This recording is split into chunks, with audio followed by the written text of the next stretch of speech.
আমরা যারা শিং মাছ চাষ করি, শিং মাছ চাষ করে অনেকই পরিচর্যা করি। পরিচর্যা করার পরে আমাদের অনেক ভুলভ্রান্তি হয়। সেই ভুলভ্রান্তিগুলো নিয়ে আজকে আমরা আলোচনা করার চেষ্টা করব। আমরা যখন পুকুরে যে কোনো ডোজ করি, সেটা আসলে নিয়ম আছে, কিন্তু আমরা উল্টাপাল্টা করে ডোজ করি। কোনটার পরে কোনটা ডোজ করতে হবে আমরা অনেক চাষি জানি না। এই কারণে আমাদের অনেক মেডিসিন প্রয়োগ করার পরে কোনো কাজে আসে না। আপনারা যখন মাসিক পরিচর্যা করবেন বা সাপ্তাহিক পরিচর্যা করবেন, তখন অবশ্যই পুকুরে চুন প্রয়োগ করবেন। কারণ চুন প্রয়োগ না করলে পানির যে মানটা আছে এটা আপনার ঠিক থাকবে না। পানির যে পিএইচটা আছে, এটা আপনার যদি পিএইচের মান 7-এর উপরে না থাকে, সেক্ষেত্রে আপনার কোনো ওষুধই কাজে আসবে না। আপনি কোনো ওষুধ প্রয়োগ করলে সেই ওষুধ আসলে ভালো মতো কাজ করবে না।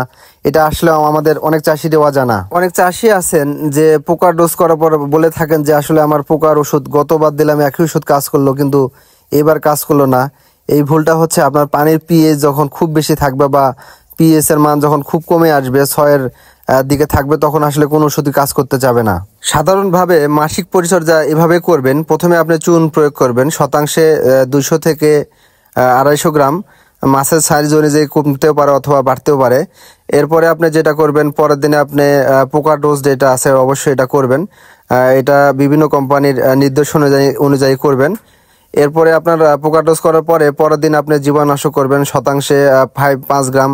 মাছ যদি বড় হয় সেক্ষেত্রে 5 মিলি, মাছ যদি বড় হয় সেক্ষেত্রে 10 মিলি করে করতে পারেন। জীবাণুনাশক করার ঠিক 1 থেকে 2 দিন পরে আপনি অ্যামোনিয়ার ডোজ করবেন। অনেক চাষি ভুল করে থাকেন, জীবাণুনাশক করার পরেই পরের দিনে আপনি অ্যামোনিয়ার ডোজ করে থাকেন। কারণ বিভিন্ন এখন বর্তমান সময়ে বিভিন্ন অ্যামোনিয়ার যে ডোজটা আছে, মানে গ্যাসের ডোজটা যে আছে, এটা ম্যাক্সিমাম প্রোবায়োটিক সমৃদ্ধ।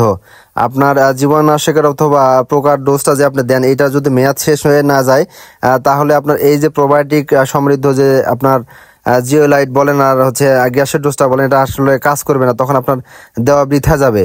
জীবাণুনাশক অথবা পোকার ডোজ দেওয়ার 1 থেকে 2 দিন পরে আপনি অ্যামোনিয়ার ডোজটা করবেন। আপনার শতাংশে 10 গ্রাম করে করতে পারেন, 10 মিলি করে করতে পারেন।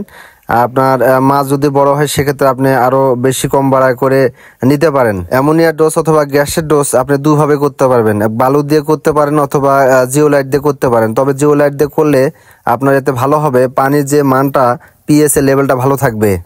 অ্যামোনিয়ার ডোজ অর্থাৎ গ্যাসের ডোজ করার 1 থেকে 2 দিন পরে অবশ্যই আপনি প্রোবায়োটিক করবেন। কারণ প্রোবায়োটিক হচ্ছে আপনার পুকুরের ডাক্তার। আপনার পুকুরের পানির যে ব্যালেন্স, যে ইকোসিস্টেমটা, এটা সম্পূর্ণ ব্যালেন্স করবে হচ্ছে প্রোবায়োটিক। অবশ্যই নিয়মিত প্রোবায়োটিক ব্যবহার করবেন। আমরা যারা ক্যাটফিশ মাছ চাষ করি, অবশ্যই আমরা একটা জিনিস ভুল করি, সেটা হলো হচ্ছে মাছের ওষুধের ক্ষেত্রে কি প্রবণতা করি। ভালো কোনো কোম্পানির দেখে অবশ্যই মেডিসিন কিনবেন। কারণ মেডিসিনের মান ভালো না হলে আপনার পুকুরের মাছ চাষ করে আপনি কখনোই সফল হতে পারবেন না। আপনার পরিপূর্ণ জ্ঞান এবং দক্ষতা আপনাকে একজন সফল চাষি হিসেবে গড়ে তুলবে। ভিডিওটি ভালো লাগলে অবশ্যই শেয়ার করবেন।